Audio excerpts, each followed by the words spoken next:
What's up, Gromies? Thanks for joining us on the Gromie Gang podcast. Before you forget, why don't you go ahead and tap the like button, tap the subscribe button, and turn on those notifications so that you can stay up to date with us every week.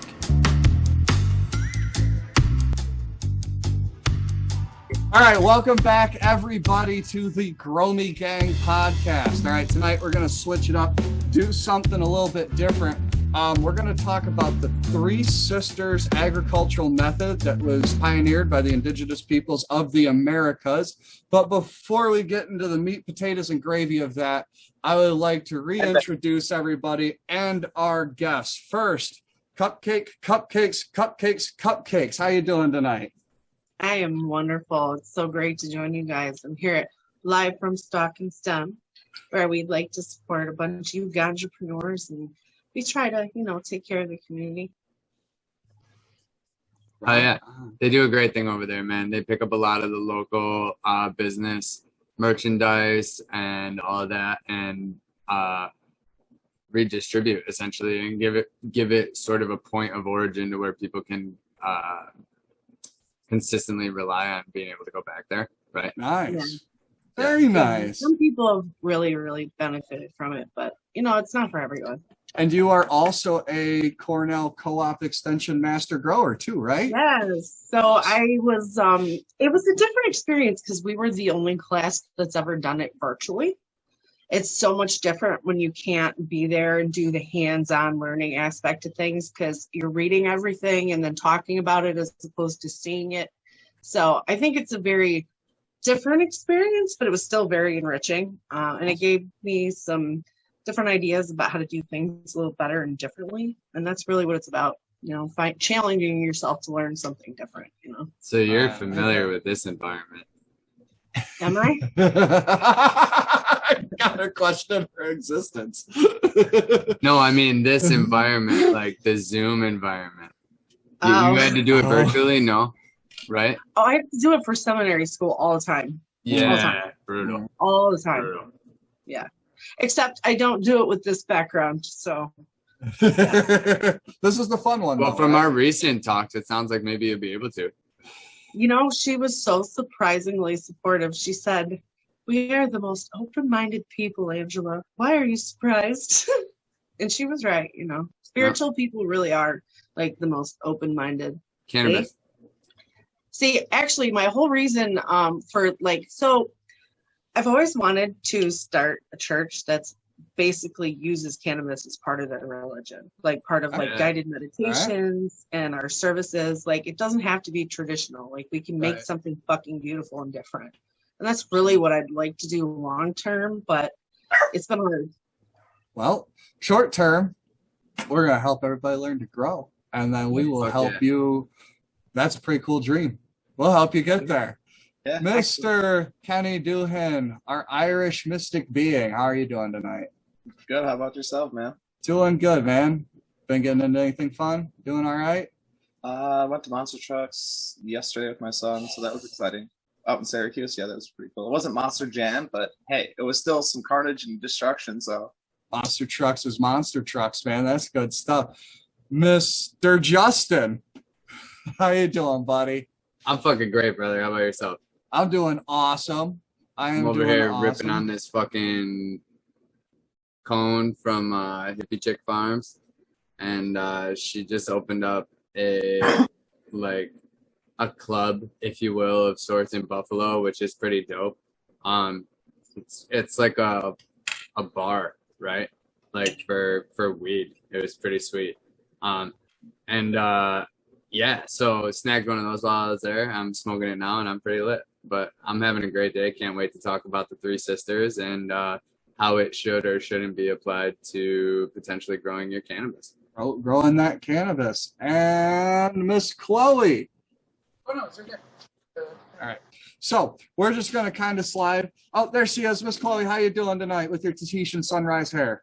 Hi, how are you? Doing good. And Chris the mullet, man. I know you're prettier, Chris. It's okay. We don't have to say it out loud. You guys doing good? Yeah. All right. Hey, so let's Devin. Yes, sir. How have you been, brother? Because we took a little bit of a hiatus here. People may not notice it due to my lack of editing and when this will end up coming out compared to the other videos, but we had a couple weeks hiatus. So how have you been, brother? I have been most excellent. Little Wayne's Hell World yeah. riff right there, man. Fuck yeah. No, dude, we've taken a hiatus, and it's been for the greatest of reasons, right? Summertime has hit in beautiful upstate New York, and we have been outside. We have been with the people, been to concerts, did some primitive camping in state forests, which is free dollars and 0 cents. I love it. No, man, it's been good. It's been a vibrant and beautiful summer so far. But I am glad. Can to you be back elaborate here. on primitive camping for me? Like how primitive? Like are we talking like the show alone, or like you went out with a zip tent? At one point, I was naked and afraid, but no, not that primitive. We bougie it up. I bring a camp stove, but it's there's no campsites. You're just in a state forest, parked up, dig a hole, do your business, kind of. Oh yeah. And yeah, we found a little hidden waterfall, played in the pool. I thought we were gonna get bit by leeches. Real hippie shit. I love it. Are you gonna send me some pictures to post up while you're talking about that of those waterfalls that you saw? Or do you want naked and afraid? Because I've got Afraid pictures. is better. I'd have to blur it, but it would still be funny, especially if you were like, you know what I mean? Like, yeah. Yeah, we'll get some pictures of that. Little beautiful. It's in the Sugar Hill State Forest area over by Watkins Glen. It's a nice little spot. But yeah, Three Sisters. Yeah. Three Sisters. All right. What do we mean by Three Sisters? So the Three Sisters is a planting method that was created by the indigenous peoples of North America, most notably northeastern United States. Is the first time it was seen by French and British settlers of the area in like the 1600s.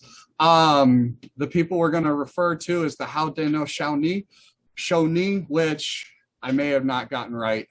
What you may know them as is the Iroquois people, but that is actually a derogatory term created by the French that means snake people. It actually encompasses 5 tribes up to 1722, and then it includes 6 tribes, which was known as the Five Nations Confederacy. For the duration of the podcast, we will refer to them as the Five Nations. Okay, just to keep it easy, keep it simple. I don't have to obliterate butcher the real names. Not butcher the real names or use the derogatory names, right? Because I looked at the tribes as we know them, as they're named after the Finger Lakes, and those are not the right names, and I can't pronounce the right names. It'd be terrible. So that being said, the Three Sisters was a planting method that incorporated corn, beans, and squash, and each plant played its own pivotal role, and they kind of supported each other and raised each other up here. And the purpose was to just boost efficiency, boost the nutrient cycle. And one of the initial white settlers actually made a statement of, with using the Three Sisters planting method in one field, I can grow 100 times the crops in half the space. So that's just a general observation. That's not the science behind it. Certainly not proper numbers, but No, that's literally one guy's physical observation of like, man, there's way more over here than there is over here, right?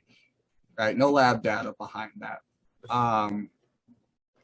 But yeah, it's a great method, right? And essentially, like Devin said, they all play their role. The corn, right, is more for a structure for obviously it's a great tasting grain that can be used for a multitude of different purposes. So it's a very versatile crop, right? But since we're going to be talking about how we could potentially replace that with cannabis, I'm not going to go too much deeper into the benefits of corn. But it's essentially a structure for the beans to grow on. It's a very high nutrient crop, very, very heavy nitrogen feeding, specifically, which kind of is where the beans come into play, right? They vine up. They're a pretty heavily producing crop for the size of space that they take up. They produce an abundance of beans. Typically, I mean, you might find a variety that's not as well producing. But and they're also ever bearing. They will bear throughout the season as well. Right. And so they grow in a vine form and they grow up to corn, and the more light they receive, the better they do. So if they can grow up a pole, they get more light, right? So that's how they kind of work together. However, they also are a legume, which can then provide nitrogen into the soil, which we'll dive into. You can't hear me? No, I said legume. Oh, sorry. I thought you said I can't hear you. Finger. Yes, my legumes. Yeah, so they're a legume, which means they fix nitrogen. We can address that a little bit towards the end. I'd rather get through this part here. Yep. And then also the squash, which if you have ever seen cucumbers, zucchini, yellow squash, butternut squash, maybe not so much pumpkins, but pumpkins in the sense of how massive they are. They're very, very heavy producing. So it's great for producing a good abundance of food, right? But they also sprawl across the ground, have very large leaves, and therefore are good for keeping out weeds and keeping the ground moist so that you don't have to irrigate as frequently, right? And then like the spiny nature also helps deter like by having those spiny stalks, if you will. But jump in. No, you're good. Jumping in head first, curse splash. So we know the three components. We kind of know why they were there, and we know how they all work together. So for the duration of this podcast, we are replacing corn with cannabis, okay? Because cannabis is a heavy nitrogen feeding plant that will form a rigid support system for those beans, okay? And we're going to talk about some other substitutions later, but for now, when we're talking planting and preparing your mounds for Three Sisters, we're just going to be using cannabis, beans, and squash, okay? That being said, how do you plant, right? How do you get it in the ground? And you don't want to put it all in at once. If you put it all in at once, they're going to actually start competing against each other instead of being more beneficial. Yep, cohesive. Ooh, fancy words. I like it. On top of it tonight. So it's a fairly average word, but I can give you a perfect example. Yeah. So I've done this before, and so corn, it sprouts and it grows at a much different rate than beans. And I shouldn't have planted the beans first because the corn wasn't tall enough to support it. So it decided to grow up my fence instead, which kind of totally defeated the purpose. So.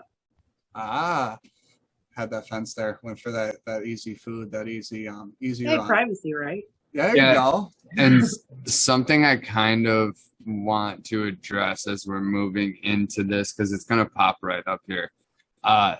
With corn, you want to wait till the beans are roughly 6 to 12 inches, as Kenny was talking about earlier, right? Not the beans. You want to wait till the corn is 6 to 12 Yeah, inches. the corn stalks, not the beans. No, that's what I'm saying. Yeah.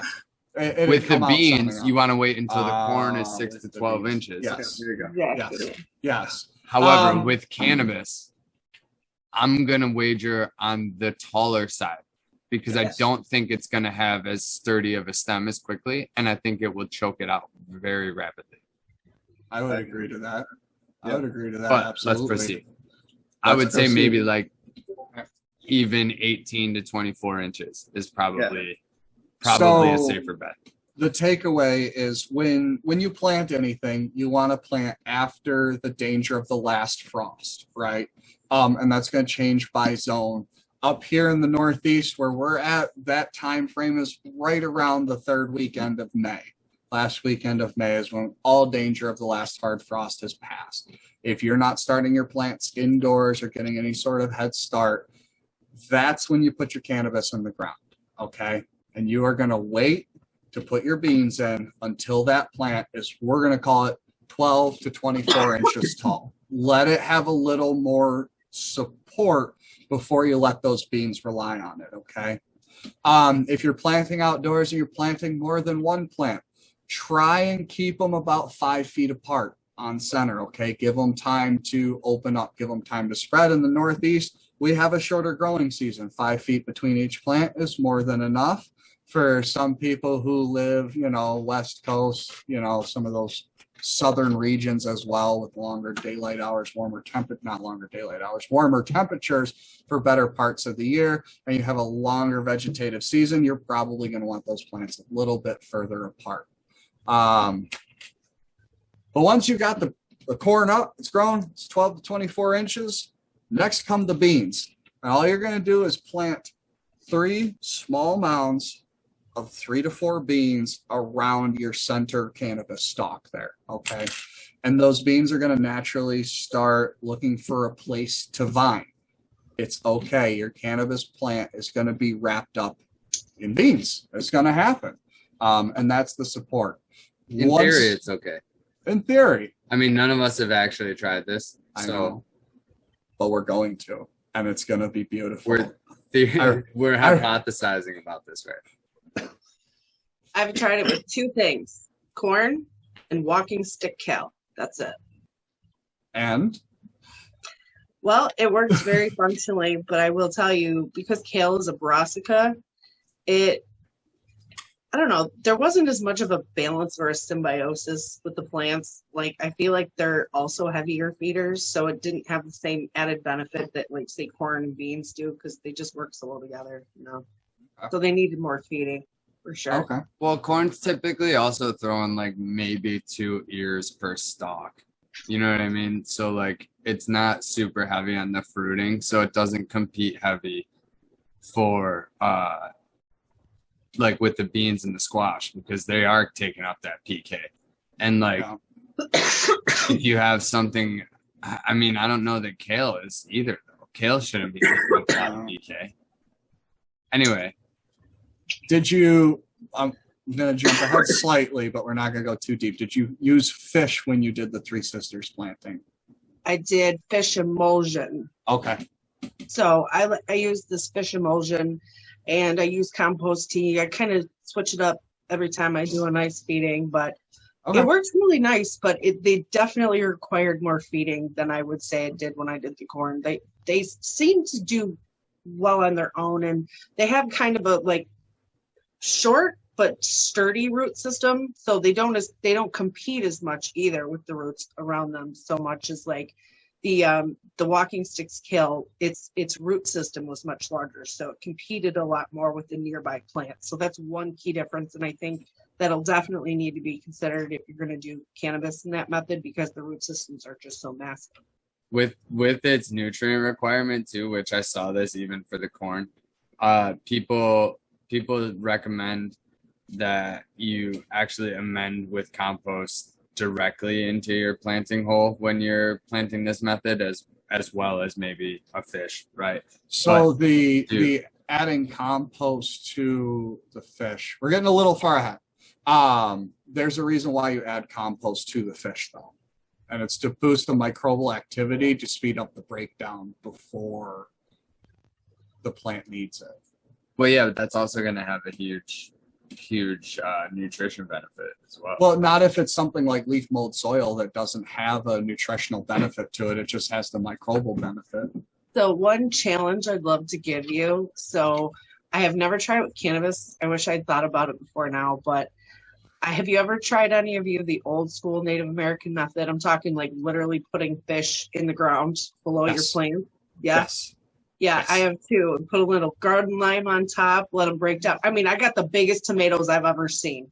So I imagine it would work really well with cannabis too. I'd love to hear some more about that. Our public school here, in elementary school, when history is really just nicely whitewashed,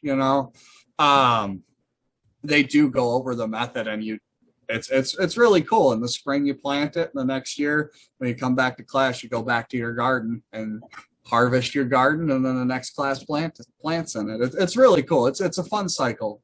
It's a fun cycle they do over there, and that's the place where I first saw it practiced.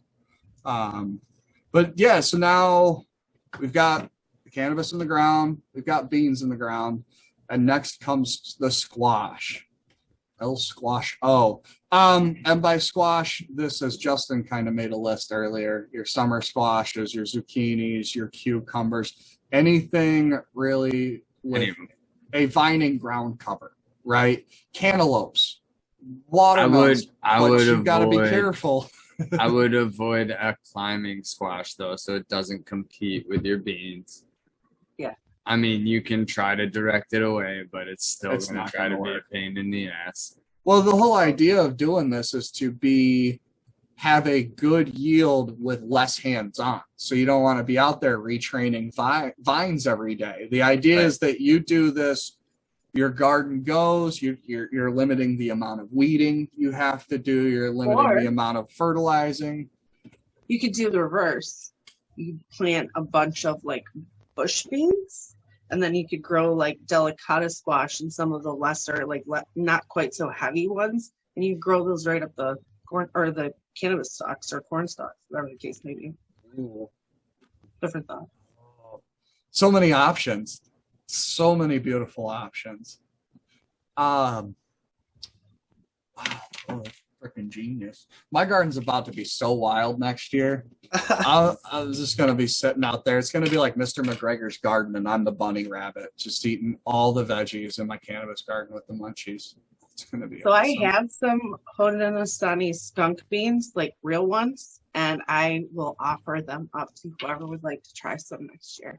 It may be a little too late this year. It's too late. It takes a while, but tomorrow or next year, if you want some, I've got plenty to share. I got them from Fruition Seeds. They're right here in Naples. So. Oh, awesome. Mm-hmm. Ooh, okay. Yeah. Yeah, Fruition's great. If you don't know about them, Devin, you need to go check them out. No, I need to go check them out.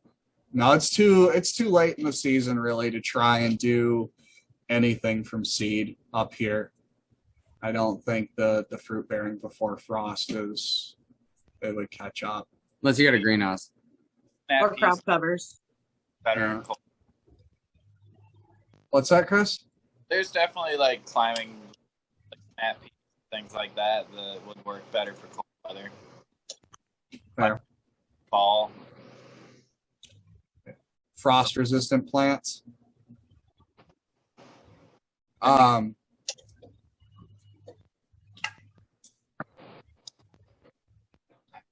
Sorry, my brain just turned off for a minute. It just did the Windows like shutdown sound. Yeah, no, you're good. I was trying to say, Chris, I can't hear you. Wait, can you hear us okay or no? I can hear you, but a lot of times when Chris talks, he's really quiet. It's okay. I can't hear him either, and I'm sitting right next to him. With a mullet of authority, you gotta enunciate. Bubbles are real. Bubbles are. Okay, so now we kind of know the three components of our three sisters planting method, right? So and we've kind of brushed on this in just the natural flow of conversation, but the significance of the beans, it climbs the corn, it fixes nitrogen, it helps provide extra support. While we're talking about that, let's briefly cover nitrogen fixation. And by briefly, this is going to be hard because it's so in-depth and it's so amazing what happens. No, we could do it real quick. Ready? So I don't want to go super deep. I actually pre-wrote this, so forgive me for reading it, but it's to save all of us from what I would inevitably run down. Okay? So I'm going to just read it. Don't hate me for reading off the screen because you're going to love me for not rambling. So essentially, there's a bacteria in the soil that makes the plants be able to fix the nitrogen, and without that bacteria there is no nitrogen fixation, right? this rhizobia bacteria in the soil form a symbiotic relationship with some plants, most notably legumes.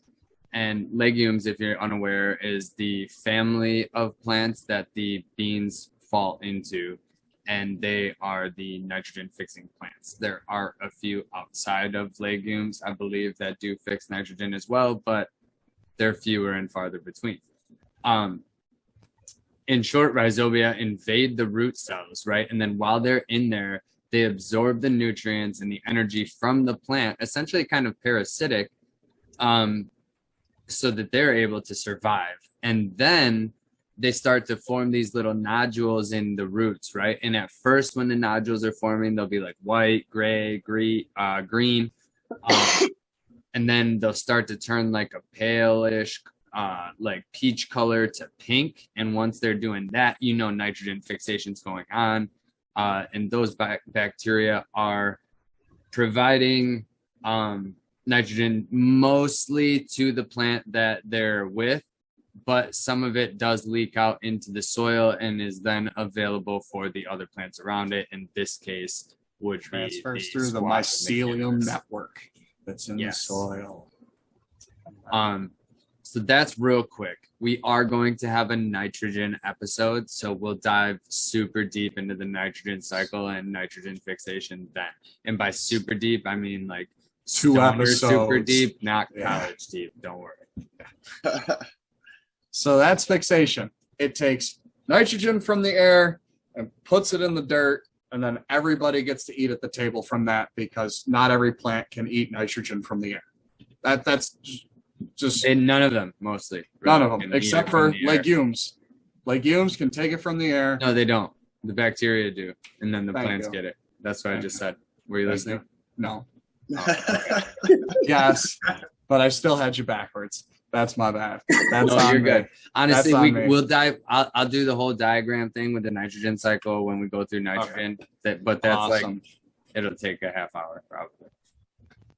All right. Beautiful, beautiful, beautiful, beautiful. All right. Now, bean footage. So this whole process is kind of, because the way we've talked about it, you get cannabis, which is the fruit, which is what we all love. And that is the end result of everything that we do on Gromies, is we want cannabis, and we want really good cannabis, because that is the base for whatever you so enjoy. You need that flower, right? If you want distillates, if you want dabs, right? Anything, name it. It's got to come from that flower first, right? So this method that we've talked about tonight is kind of cool, because you can provide food as well as your cannabis plant, right? But maybe not everybody wants to grow food at the same time, right? For whatever reason. You certainly don't have to, but we can. Why not? Why not? First of all, if you're not going to eat it, give it to somebody who will. You know what? Let's hop right up on that pedestal. Like, if you're growing outdoors and you got to deal with weeds anyways, why not have those weeds be edible and not really competitive? Like, put some fucking squash at the base of your plant.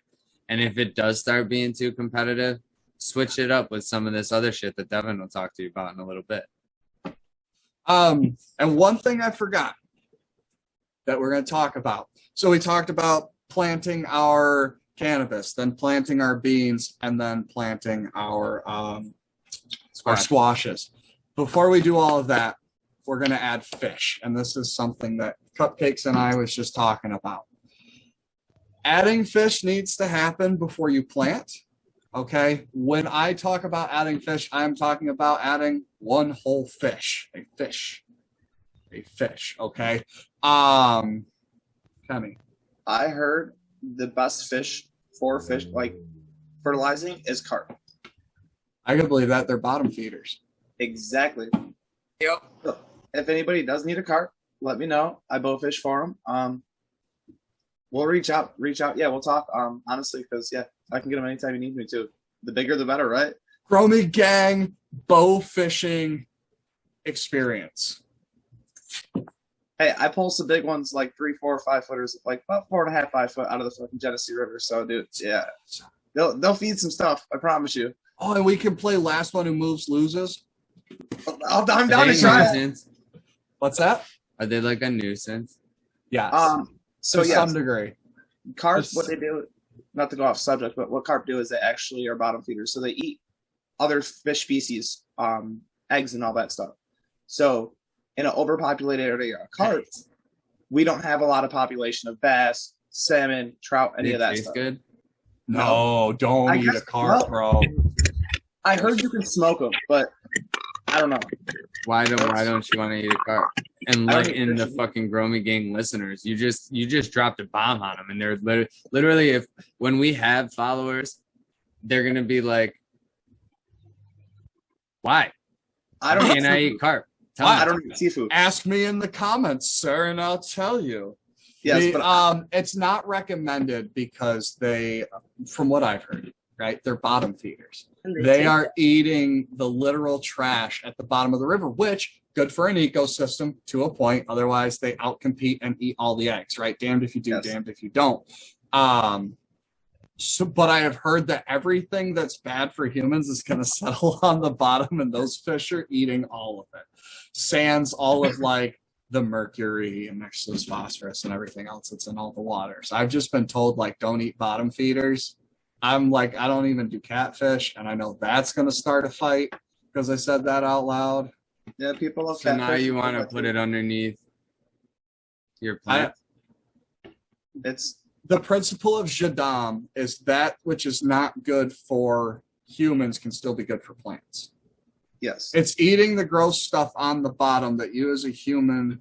Principle of me says, because I grew up into this world from podcasting, and I'm gotta throw this back to the Dude Grow show. But you are what you eats. Right. But let me postulate it to you this way. I know I use synthetic nutrients, so that makes No. me a hypocrite, I'm but not even gonna do that. All right, deer gets smashed on the side of the road, rolls off the road, breaks down over the next several months. If I like touch that and touch my eye, I have pink eye at best, right? If I eat it, I'm gonna get the trots, I'm gonna vomit. But the plants around that carrion animal, that dead animal, will thrive as it breaks down. It becomes a nutrient source for the plants. That Yeah. which is not good for me can be good for thee. So the carp is a bottom feeder. I'm not going to really like eat that. It's not going to have a good taste. It's got a lot in it, but the available nutrients, if I were to put it under my cannabis plant, that cannabis doesn't care. yes, but you're telling me all of the shit that it eats that it's gonna have in it, all the mercury and stuff that's not good for us. That's gonna be in it. You're directly inputting that into the soil underneath your plants. Your plant will fucking uptake heavy metals, period. It will. Yes. Not in excess, but it will. It's not like a super feeder. They've done studies. It's not good for bioremediation because most of it stays in the roots, but it will uptake it. Uptake And some. then as it uptakes it, you're going to get more of that in your product that you're going to then smoke, which you are essentially no different than eating, in my opinion, because it's still coming into your body. If any, I mean, you're combusting it, but what's the difference?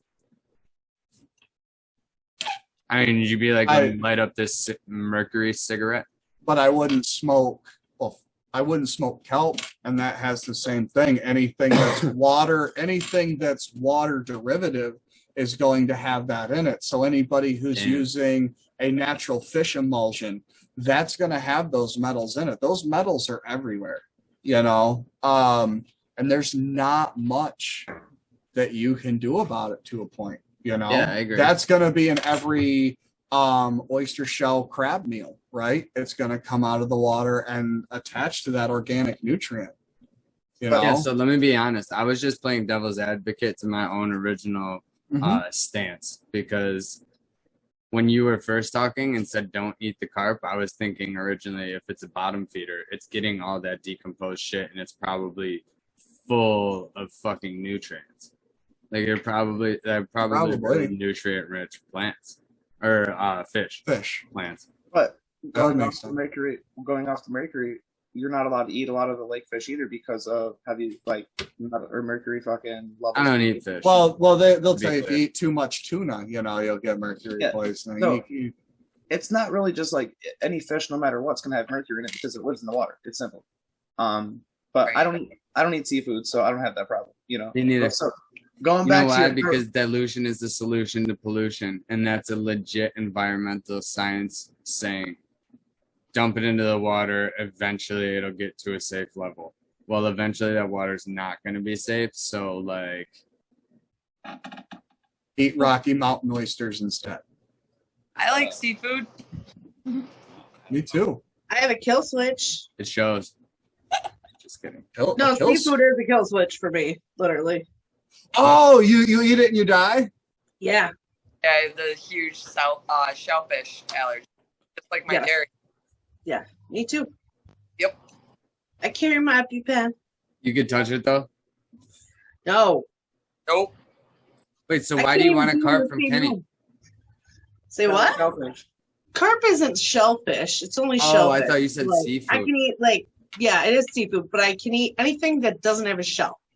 So like tuna, salmon. But if it's got a shell, I'm fucked.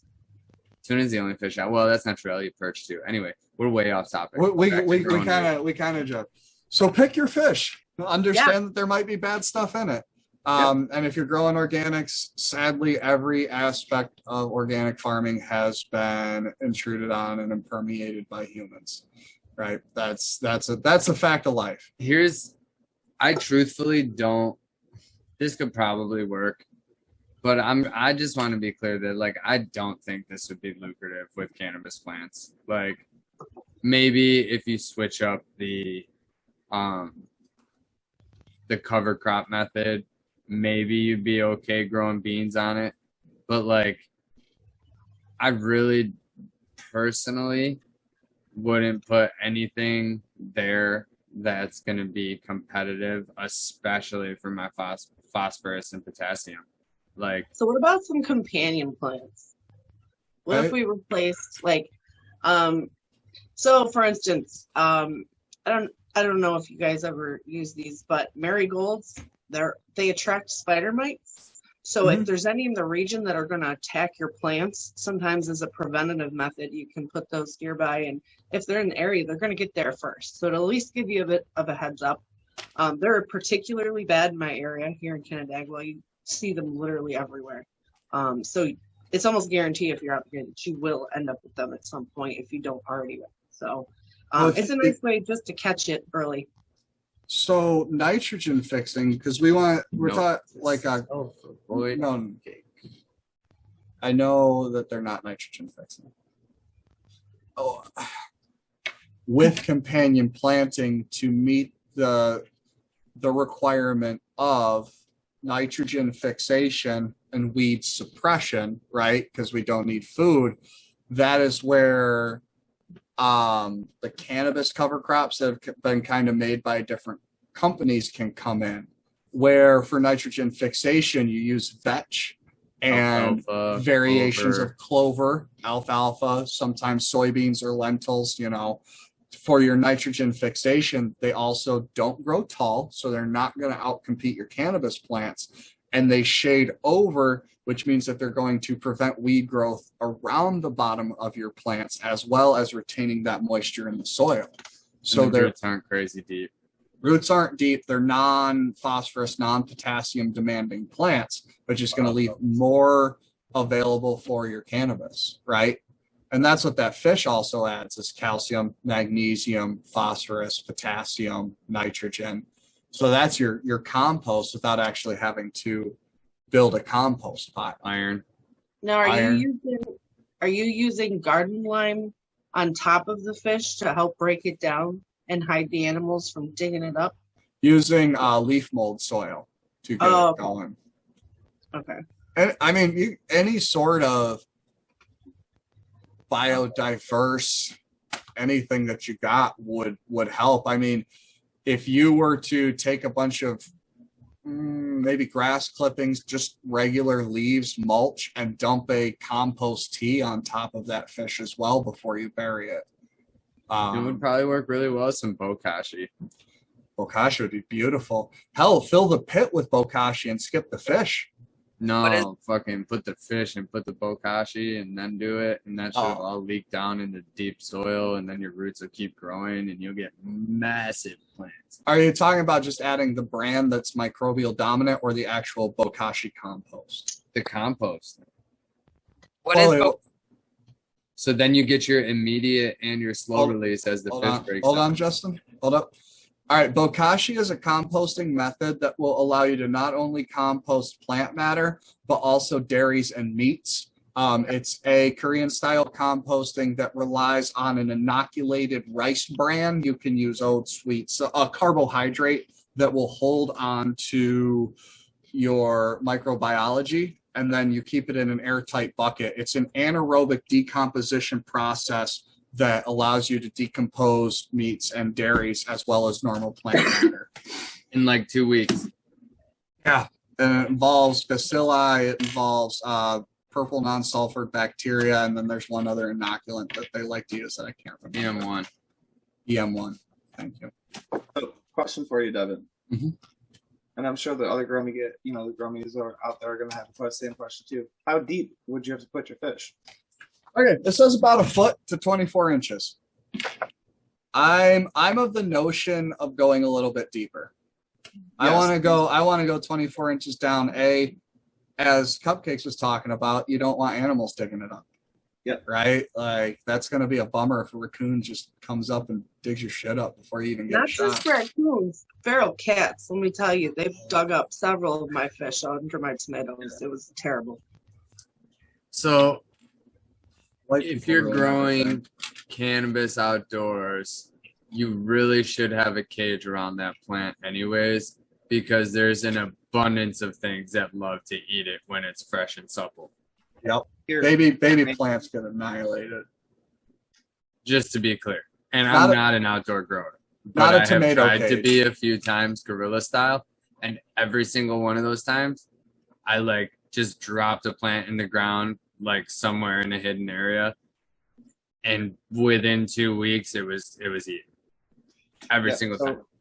Put a cage around it. The best way to do that is get like metal snow fencing or something like that. The metal guarding fencing. Get some metal posts. Make yourself, a big, around your area. Make your size chicken wire, decent square, right? Even chicken wire, things like that. Secure it like that. Possibly put a roof on it if you want to, but just know that they are going to. Well, the bigger one though. Not chicken wire, but the thick grade metal shit that's like chicken wire. Oh, yeah. It's like a wire fence, or it'll support your branches too if they grow through it. It's beautiful. Yeah, it's like the metal gardening fence. I actually just helped my buddy do it. And honestly, deer, cats, and rabbits are known to eat plants. And woodchucks. Cats are huge, man. Even indoors, keep your shit secured. They'll eat your leaves. There's an episode where my cat eats my shit behind me. Fuck. My dog likes to eat it, so be careful with your dogs. Also, a well-known fact is dogs will piss on plants. So keep them, try to keep them any animal away from it. Dogs mainly, just simple, keep your animals away from them. So bury them fish deep. Make sure the fish are deep. The roots, as Cupcakes was also saying when we were talking about which plants to use for companion planting, and is that root mass is large, right? Those roots will get down to that fish 24 inches down, and it'll get there in time to need it, especially if you understand that there's that mycelium network in the rhizosphere that's going to help bring those nutrients up to the young plant before the roots are the full 24 inches down. It'll get there. When you're growing outside too, you really need to cultivate a deep hole if you want to reap the benefits of the outdoors, because otherwise, if you just dig a little hole and fill it with soil, you essentially just created a container, just to be clear. Increasing the tilth. So by going down 2 feet to plant your fish, you're already, not to plant, but you know what I'm saying. You're already giving yourself that bigger hole. I would even go on the side of maybe dig it a little bit deeper, backfill it, and then drop the fish in at 2 foot. Yes. Absolutely.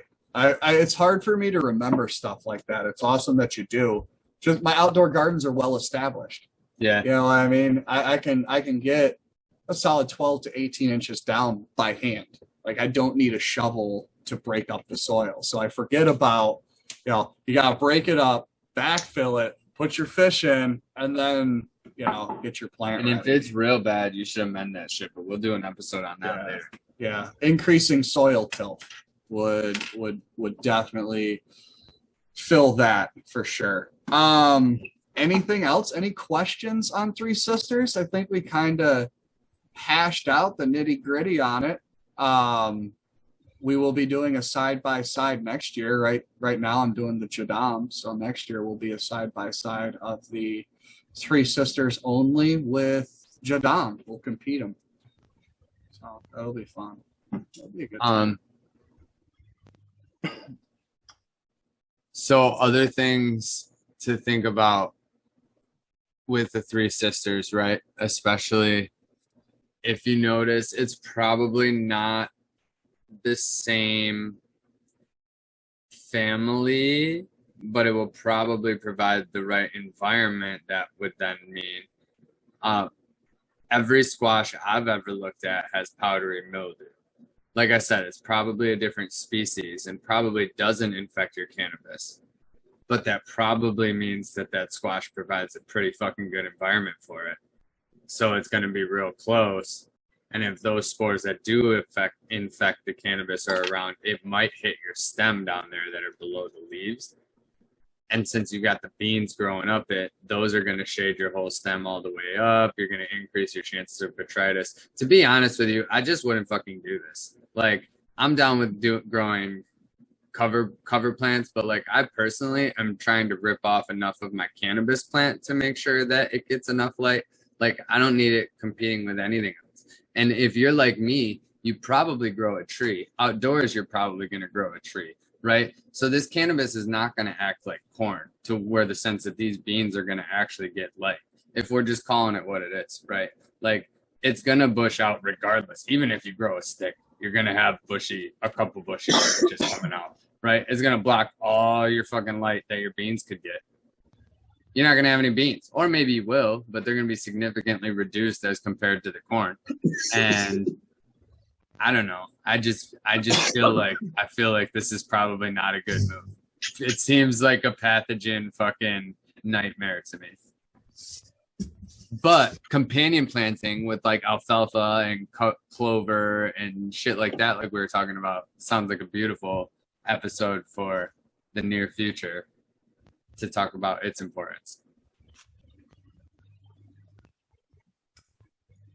Any arguments? I'm not formulating. I'm just saying my opinion. No, you're good. I mean, it's not perfected, right? Yeah. That's the thing. We're so used to cannabis has been around since the 70s. It exploded into the cannabis that we know today in the 90s and 2000s, right? That's kind of like the birth timeline of modern cannabis as we know it. And we don't have a lot to go off of on this. I feel that you may have a lower bean yield, but I don't think it's going to suffocate or create a bad microclimate outdoors. I think you would have massive problems inside. Like, there's no way. You don't have enough room. I don't care what kind of fucking bed you don't have room for it. But I don't think it's going to suppress the cannabis plant and kill your yields, you know? And you're right. I probably wouldn't do beans if I was doing this in a commercial aspect, right? Because harvesting a bunch of beans by hand, I don't know if you guys have done that, but if you're trying to pull all the beans off your plant at once, that's time consuming, you know? I just feel with the proper IPM and decent powdery mildew control, because I know it's really bad for cucumbers. Cucumbers are notorious for it, but you don't want cantaloupes, you don't want watermelons, and I know pumpkins don't usually have it that bad, and neither do the summer squashes, right? Like your summer squash or acorn squash. What's up? There's more mold resistant strains, but fairly common with any switch. As far as the powdery mildew. I'm gonna try it. I'm gonna do it. You know what we're gonna do? We're gonna have to do one with beans and squash. We're gonna have to do one with just a standard companion planting cover crop. Look at Justin shaking his Why head. not? Why can't I? Why can't I do one of each? Why you gotta poop on my parade? No. Why you were tossing that so... "we" word out there pretty hard. And yeah, everybody in here that's talking at once, my man. Shit, dude, it's a fucking fiesta up here. There's a "we" going on all the time. I mean, he's got the hat to match to go with it, so. Bro, that's straight up Looney Tunes up I was here, gonna man. say, dude, I left school for a reason, and that was See, definitely. but here's the thing: I'm not gonna do it school method. I'm literally gonna take 3 of the same strains. I'm gonna put 3 of them kind of together, and we're just gonna eyeball that shit. You know, like fuck, man. That one with all the squash, that's got a bunch of powdery mildew. All right. Then the one with the cover crop, the companion planting, well, that doesn't have powdery mildew, and it's nitrogen happy, and it's got the fish. And then we'll just race against the Jadam and see how that goes. You know? I'm down to do. It's going to be poor man's Fish science, versus bro. Bokashi. Fish versus That's that Bokashi. big. All right. I'll do that whenever I have some land. Are you I'll doing do it some of this season? shit because I'm gonna get once things free up, I'll have time. All right. Anyway, moving on. Are you What's guys gonna that? do it this season? No, it's too late. Okay. It's So too that's late in gonna the say, season. For data purposes only, they wouldn't finish in time beans, but you could just to see how it goes. No, I want to do it top to bottom. So Do it right. Yeah. do it right. You're gonna do it. Do it right. What else? So what if? And I'm gonna like go from seed listen, outdoors. What There's about so many raspberry plants. patch? Right? Like if you just cleared out a hole in a raspberry patch. Those things are so overbearing. Protected. They'll grow. Yeah. They're protected. I'm talking. Yeah, but you got to then get into the raspberry patch. No, Right. no, just a harvest. It's outdoor. What do you mean? We're talking about growing outside. You don't want to like get in and You gotta check wash on your that weed plant? anyway. So, do you think strawberries would work instead of using like squash or something like that? High phosphorus, high potassium demand. They're Be going to careful. compete. Strawberries too, because of the fruit flies and everything. They are super attractants and whatnot. We've actually been experiencing that in our tent because we have an alpine strawberry right now, one of the ever-bearing ones, and we have definitely seen an uptick in the fruit flies and just general flies. We ended up actually having to get carnivorous plants. Back it up. You have strawberries in your tent? Yes. I am I have so white strawberries in motherfucking the glad garden. that I did not bring that clone inside yet. The clone was in another tent. It Okay. was in a different tent. Oh, The clone is in a different tent. strawberries ruined my entire time. My entire time. I still don't feel comfortable saying the name because I made a decision the other day that I might go back there once I'm a little more time friendly. But anyway, my entire time at school, my whole 2 experiments, fucking ruined by a damn strawberry experiment in the greenhouse next door. Spider mites, thrips, aphids, and then trying to get rid of them, we got the botrytis. Oh, because you were spraying them all the time? Yeah, because it was a research crop, so it didn't matter. We were spraying right through flower. And then it was just moldy as a mother. Fuck. Yeah, you're telling. So, all right, solid consensus is fuck them strawberries. Don't use them strawberries. But as far as They carnivorous plants in there too to get rid of the The fruit flies is any great. kind of bugs like. Yeah. I'm All about I harmony, can man. picture is like that old like Aesop fable where like the mice get out of control, so they release the cats, and then the cats get out of control and they release the dogs. And now you just like open up Chris and Chloe's tent. It's just an Amazonian fucking jungle in there. Chris is just in the back washing his mullet in a creek. Guys, this is the autumn flower. Hey, Not too. look at that little bush. She's looking good. First chop was about like that. Get out of there. So chop that and let all the under ones develop a little bit more. And Do you guys want the forest? Let's take a gander at the forest, and then I think we'll close up for the night. All right. The light's off, but it's fine. Ooh, I'm telling all the plant gurus that you let them peek the light. They see Justin just like, no, don't let them see the light. Cringing. I'm thinking about all the spider mites I got crawling on me right now. Oh my god. Look at that.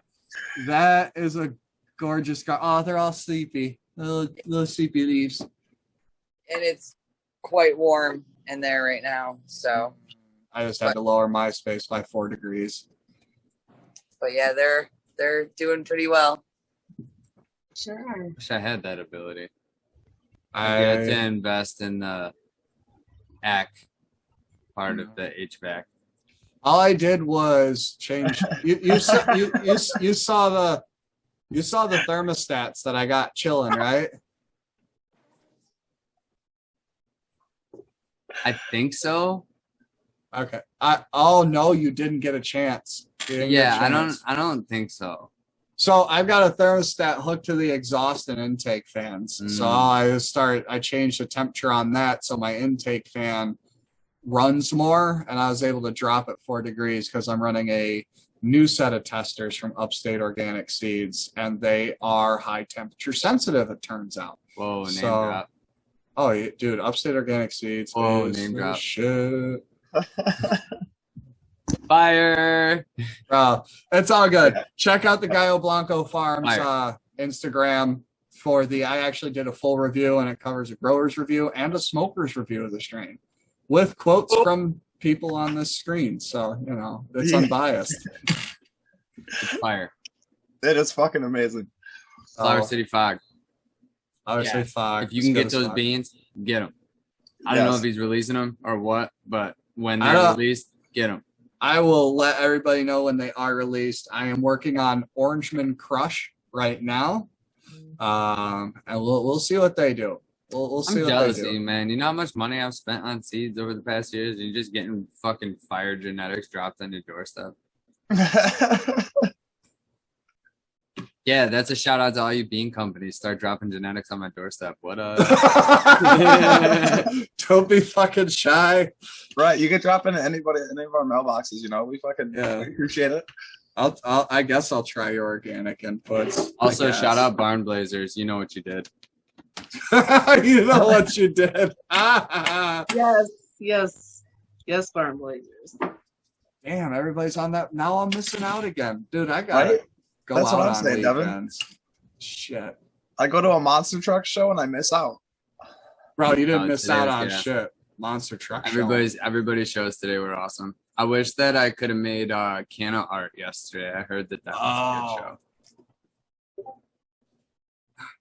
Community All right. exchange Community every other exchange. Sunday. Oh yes. Not every Sunday, but like every other. Every other Sunday. So when you're watching this, it's probably next week. Oh wait, I don't know. The week I'm after. probably gonna drop all those episodes in the same day. So If you want to find events, check out the UrbaQuest app. That's right. whoa, name drop. Scan I'll the put it up. code. Yeah, if you can scan that code. Cherry Yeah. pickers. All right, cupcakes. Any closing remarks for tonight?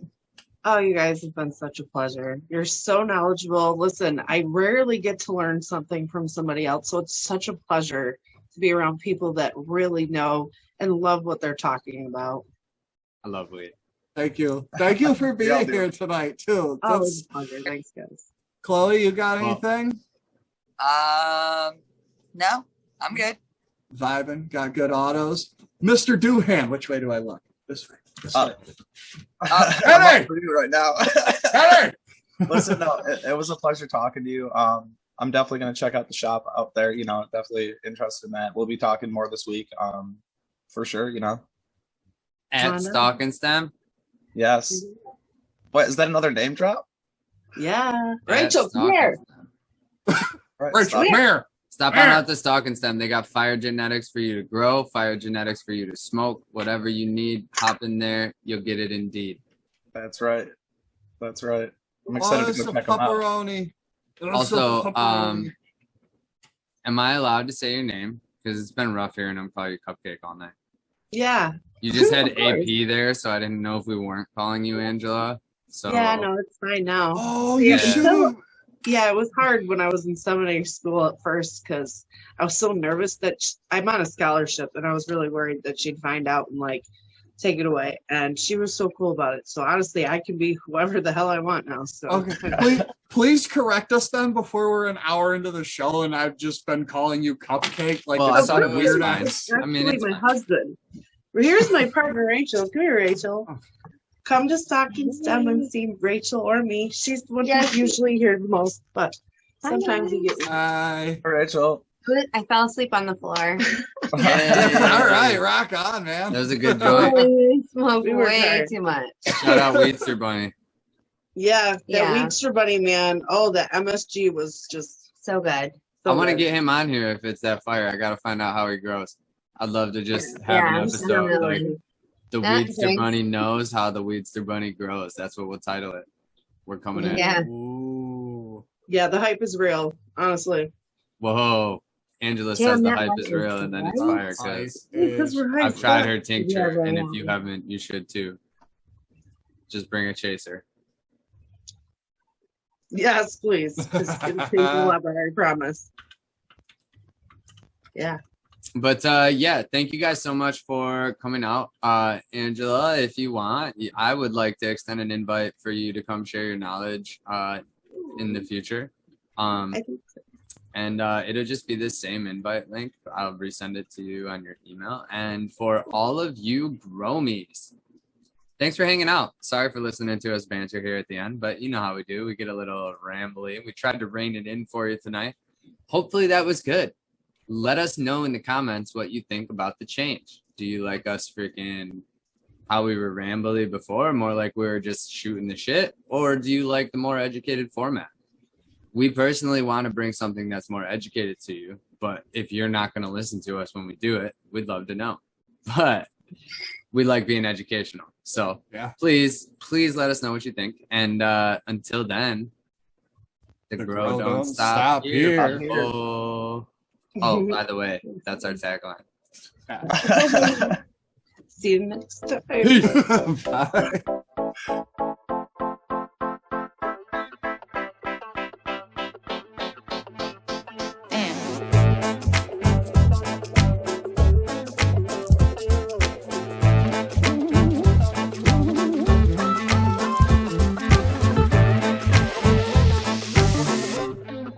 Y'all feel it? Oh.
Leave us some Lord, love. I was born a rambling man, trying to make a living and doing the best I'm sorry, guys, I can't sing, but fuck it. Keep singing it, dude, and I'm gonna actually let's start over, go longer. I'm not even gonna put an outro on this one. It's just gonna be you.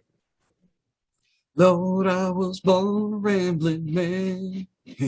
I'm even trying harder, trying to make a living and doing the best I can.